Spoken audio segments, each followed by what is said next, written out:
علامەتەکان زۆرن کە طبیب و ئەطبا باسییان کردوون. هەندێک جارم کەسە وای لێ بە تاقی تەنها ئەژی، تااقەتی تێکەڵاوی خەڵکی نییە. ئەمە دیاردەیەکە لەو دیاردانەی کە لە نەخۆشی فۆبیاوە تووشی ئینسان ئەبێ، ترسی مستەقبل ئاوای لێ ئەکا.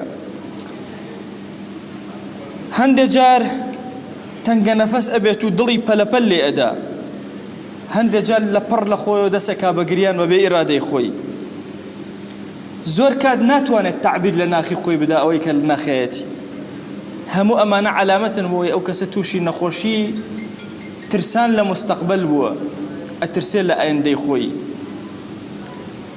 لە زەمەنی عەولەمەی جیهانیە مرۆڤ ناتوانێت بە هەژاری بژی، لەبرەوەی دڵی ناهێڵن بە هەژاری و بە ئارامی بژی.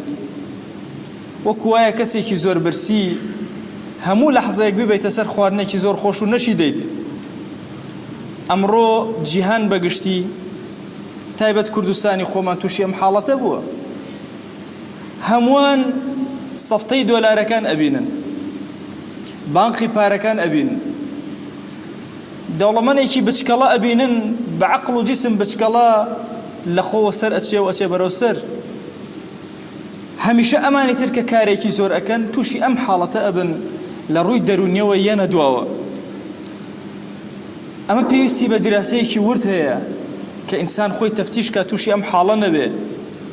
ئەگەر ئیسلام لەناو ئەم کۆمەڵگایە نەبووایە زۆر خەڵکت ئەبینی لەسەر جادە.